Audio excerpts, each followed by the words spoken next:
Em, bueno, en el presente video vamos a tener acá un conversatorio corto sobre el proyecto que elegimos para gerencia de proyectos sostenibles. Nosotros estamos trabajando con un proyecto desarrollado por el Grupo Empresarial Oikos. Este proyecto se llama Sabana Monterrey. Em, bueno, básicamente el proyecto es un proyecto de vivienda bifamiliar, es un proyecto, un macroproyecto compuesto de 5 conjuntos individuales, del cual estamos desarrollando el segundo de los 5, que se llama Monterrey. Y su particularidad es que está compuesto por 216 unidades de vivienda. em, Particularmente vamos a hablar de la subetapa uno, que fue la subetapa de construcción con la que iniciamos el proyecto. Y aparte pues de las 16 unidades 216 unidades de vivienda, tenemos lo que es una portería, un salón comunal, tenemos amplias zonas verdes, todo lo que tiene que ver con andenes, vías, salón comunal, gimnasio, subestaciones eléctricas. Digamos que es un proyecto bien completo. Y al interior del mismo también tenemos un lago paisajístico que tiene una capacidad de alrededor de 2.200 metros cúbicos de almacenaje de agua. El proyecto está ubicado en la ciudad de Cajicá, en el municipio de Cajicá, en Cundinamarca. Es un proyecto que se planteó a largo plazo. Digamos que tenemos contemplados tener este desarrollo del proyecto en alrededor de unos 4 años más. Como les decía, este es el segundo de los 5 proyectos que lo componen. El primero fue Palos Verdes, el segundo es Monterrey, el tercero es Santa Clara, que ya está en desarrollo, el cuarto es Palo Alto y el quinto es Santa Mónica. Entonces, particularmente vamos a hablar de Monterrey. Y de todo lo que fue su desempeño a nivel ambiental. Digamos que para abrir el tema, considero que el enfoque que nos brinda, digamos que la materia y los estándares que estamos haciendo, digamos, estudio, que lo que estamos estudiando actualmente, me parece chévere cómo se desglosa desde 3 partes, ¿no? El tema social, el tema ambiental y el tema económico. Mirando siempre el proyecto como un conjunto y cómo ese conjunto logra tener, digamos que unos calificativos, unas ponderaciones que nos permiten establecer qué tan sustentable de estos 3 aspectos fue el proyecto. Pues igualmente habría que, para comenzar como tal con la charla, ampliar que la forma como fue elaborado nuestro trabajo investigativo, ¿no? Partiendo de otros enfoques, inicialmente identificando lo que era la estructura tanto organizacional de la compañía y viendo cómo esta o sea, raramente también como que se articulaban de cierto modo en el cumplimiento de la misión y la visión y procediendo en una segunda instancia, pues ya como tal de identificar esos factores claves, así a grandes rasgos. Pero pues igualmente, lo que te digo, no está de más hacer mención de cómo viéndolo como desde un enfoque de atrás hacia adelante, cómo a la final, después de haber analizado y de cierto modo haber realizado el proceso de aplicación de los impactos y también de proceso de indicadores para medir el éxito que estaba pensado, vemos cómo el mismo estaba articulado con la estructura y con la visión que poseía la empresa. Ahí es importante resaltar que dentro del análisis de la 5P, este proyecto se alinea con diferentes normas internacionales en materia sostenible, como lo son, por ejemplo, la Declaración Universal de Derechos de las Naciones Unidas, Objetivos de Desarrollo Sostenible, la ONU y algunos de los estándares como son la ISO 20400 del 2017, la ISO 37001 del 2016 y también la ISO 14001 del 2015, entre otros. Y bueno, digamos importante en esa experiencia, digamos a nivel, digamos personal, conocer un poco más de la organización, conocer la tipología de proyectos que maneja y sobre todo el de Sabana Monterrey, que es un proyecto interesante, el cual nos permitió en las 5Ps analizar dos entregables de estos. Uno que se fue más al fondo, el urbanismo, que pudimos ver en lo esperado a lo que realmente sucedió en el proyecto, cuanto también sus indicadores y si se cumplía o no se cumplía con lo que esperábamos con el comportamiento del proyecto en cuanto a temas, digamos, de ambientales, sociales, de transparencia de contratación, de la cadena de abastecimiento de los insumos para la construcción, de reducción de costos y demás. Ah, bueno, y también el tema del alumbrado vial, que fue un tema interesante de abordar. Escoger este proyecto principalmente me parece a mí que fue muy acertado, ya que pudimos aplicar todos los estándares y todo lo que hemos estado revisando en clase para poder hacer como el paso a paso de todo ese análisis de los impactos y sobre todo de poner en práctica la metodología P5.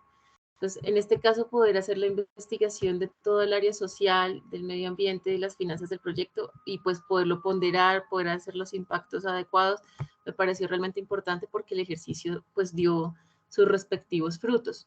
En este caso, como dijo mi compañero Luis, el alumbrado vial fue uno de esos entregables del P5, analizando desde el área de personas, de planeta, de medio ambiente y sobre todo el tema de las finanzas, se pudo analizar todos los aspectos y realizar o llegar a una ponderación para saber realmente, pues, qué tanto tiene el impacto, pues, en cuestión de si estábamos totalmente de acuerdo, si estábamos de acuerdo, neutral, en desacuerdo o totalmente en desacuerdo. Entonces, cada uno de estos impactos se realizó su respectivo análisis y se llegaron a unas pues respuestas o a unas propuestas que indican también al finalizar de todo el análisis unas recomendaciones que se pueden tener en cuenta referente a algunos puntos que no están tan fuertes. Entonces, me pareció muy, muy importante poder aplicar el P5 a este trabajo. Pues algo que me Bueno, parece curioso, pues qué pena, y quisiera pues añadir pues, para continuar con esto, es identificar que básicamente la aplicación del P5 nos permitió salir del, del método encasillado de la triple restricción convencional. Ya partimos, salimos ya por fin de únicamente medir el éxito de un proyecto en materia de tiempo, calidad y costo, a pasar a medirlo en algo mucho más. Básicamente, según lo que hemos visto en todo ese trimestre, en lo que respecta en materia de economía, sociedad y ambiental. Sí, porque básicamente, pues, social, porque pues tiene que tener un trasfondo, un propósito. Economía, no, el proyecto tiene que buscar una rentabilidad también, obviamente. Y el ambiental, pues, es desde el punto de cómo genera un impacto saludable o mitigable. Asimismo, pues ya, como ya han hablado, pues todos, me gustaría pues también como ahondar un poco en esos P5 que fueron elaborados desde el punto, como ya se mencionó, inicialmente partiendo de un enfoque en el cual estamos mediante el ensayo, cómo nos saldría con respecto al urbanismo y luego cómo este se vio transformado en un proceso ya de post-entrega, identificando quizás que algunos de los impactos que hemos determinado no eran los indicados, sino que habían otros que quizás se podrían aplicar mucho mejor. Incluso que la descripción hasta también podría irse por otro lado porque podríamos estar desprotegiendo o desvinculando temas que quizás eran un poco más relevantes. Por ejemplo, para mi caso, que fue algo que me atrajo mucho ese campo, fue lo que era el comportamiento ético, desde el punto de las prácticas de adquisiciones, la anticorrupción y sobre todo, pues así de grandes rasgos, lo que es la transparencia, hasta el punto en el que pues no solamente generes una economía sostenible, sino también generar como que ese acogimiento, esa confianza por parte del usuario, por parte incluso del posible proponente u oferente, como quiera ser llamado, hasta el punto de que pues los precios sean lo más equitativos posible. Entonces, realmente en la práctica fue algo distinto, pero pues sí fue muy entretenido y tuvo mucho que aportar. Bueno, ¿qué puedo añadir yo? Me pareció como interesante la matriz de impacto, cómo fue evolucionando en cada uno de sus, digamos, de sus títulos, por decirlo de esa manera. Cuando hicimos digamos, nuestra primera evaluación y llenamos cada uno de los campos, por ejemplo, el de las prácticas laborales, derechos humanos, comportamiento ético, como dice Cami, eh, pues inicialmente teníamos como una idea y cuando ya pasamos al desarrollo de la tercera guía, encontramos que había unas cosas que se ajustaban de una manera como más real al proyecto, que daban como una aplicabilidad más puntual y que se volvían y tenían como un peso dentro de la misma matriz más alto y que en ese, si lo vemos de esa manera y como en cierto modo aterrizaban un poquito a lo que eran cada uno de esos títulos y nos brindaban como una herramienta para poder calificar de manera objetiva lo que es todo el desarrollo del proyecto. Eso me pareció súper interesante.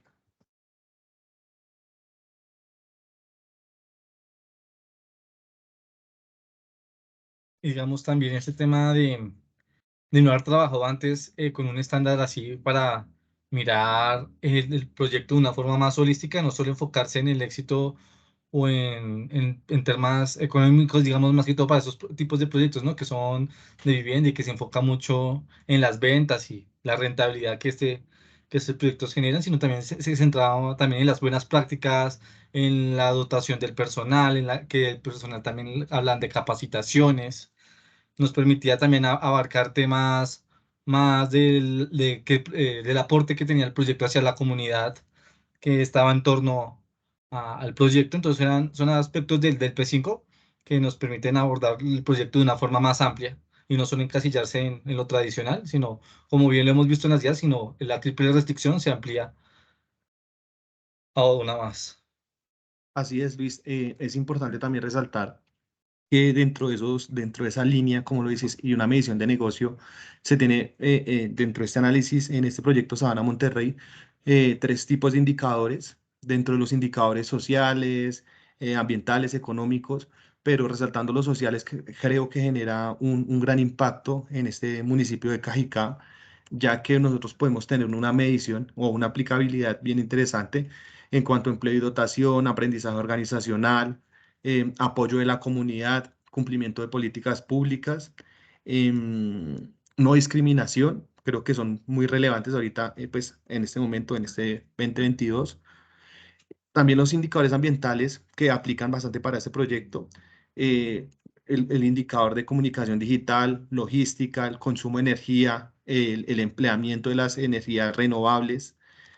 Y ya finalmente, pues cuando nos vamos un poco al a los indicadores económicos, los beneficiarios directos, cuando pues un poco de retorno de la inversión, la tasa interna, la flexibilidad del negocio y el impacto económico local, que creo que esto es bien importante, ya que Cajicá es un municipio que se encuentra pues ubicado hacia el norte de Cundinamarca y hay varios municipios que se encuentran en desarrollo y creo que Oikos acá está generando un valor agregado a la economía local de este sector del departamento de Cundinamarca.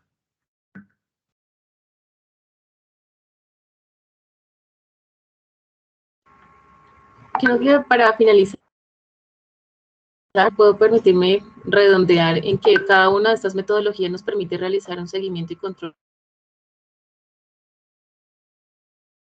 de cada una de las actividades dentro de cada proyecto.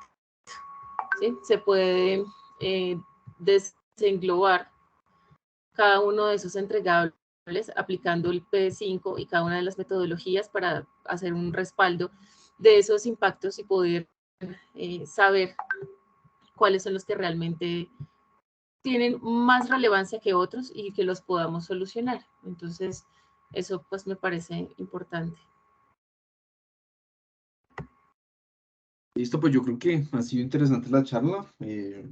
Cada, cada perspectiva que tiene cada uno de nosotros, pues a la final termina complementándose con el ejercicio que realizamos y nada, pues gracias a todos por la atención y en próximas ocasiones nos veremos. Buenas noches.